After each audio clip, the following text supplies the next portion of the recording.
கோவையில் முதலமைச்சரின் வருகையை ஒட்டி நட்டப்பட்டிருந்த திமுக கொடிக்கம்பத்தில் இருசக்கர வாகனம் மோதிய விபத்தில் இளைஞர் படுகாயமடைந்தார். இது தொடர்பான விவரங்களை செய்தியாளர் சுரேஷ்குமார் வழங்க கேட்கலாம். சுரேஷ்குமார், கூடுதல் விவரங்கள். வணக்கம் பிரகாஷ். கோவைக்கு வரும் 27ஆம் தேதி தமிழக முதல்வர் ஸ்டாலின் அவர்கள் பொதுக்கூட்டத்தில் கலந்து கொள்வதற்காக வருகை புரிய இருக்கிறார். இதற்காக திமுக கட்சியினர் சார்பில் பல்வேறு ஏற்பாடுகள் செய்யப்பட்டிருக்கின்றன. அதன் ஒரு பகுதியாக நீலாம்பூர் அருகே எல்என்டி பைபாஸ் சாலையில் பல கிலோமீட்டர் தூரத்திற்கு இருபுறமும் திமுக கொடிகள் நடப்பட்டிருக்கின்றன, இரும்பு கம்பிகள் கொண்டு.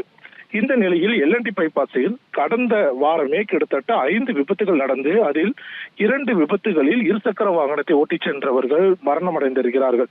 இந்த சூழ்நிலையில் இதுபோல இருசக்கர வாகனம் செல்லக்கூடிய சிறிய சர்வீஸ் ரோடு பாதையில் இரும்பு கம்பிகளை கொண்டு திமுக கொடிகள் இருப்பதால் இருசக்கர வாகனங்கள் பயணிப்பதில் மிகப்பெரிய பிரச்சனை இருக்கிறது என நேற்றைய தினமே ஜனம் தொலைக்காட்சியில் தமிழ் ஜனத்தில் நாம் இதற்காக எச்சரிக்கையாக செய்தியை வெளியிட்டிருந்தோம்.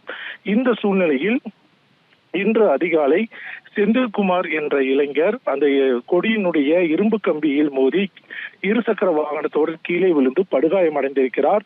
தற்சமயம் மருத்துவமனையில் அவர் சிகிச்சை பெற்று வருகிறார்.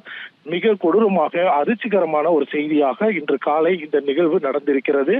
ஏற்கனவே ஜனம் தொலைக்காட்சியில் நாம் இது தொடர்பாக முழுமையாக எச்சரிக்கை செய்தி வெளியிட்டிருந்தும் உரிய நடவடிக்கை எடுக்காத நிலையில் இன்று படுகாயம் அடையும் அளவிற்கு இளைஞர் இருசக்கர வாகனத்தில் எல்என்டி பைபாஸ் சாலையில் விபத்தில் சிக்கியிருக்கிறார். இந்த சோக சம்பவம் நிகழ்ந்திருக்கிறது. அவருக்கு உடல்நிலை எவ்வாறு இருக்கிறது என்பது குறித்த முழு தகவல்கள் மருத்துவர்கள் யாரும் இதுவரை தெரிவிக்கவில்லை.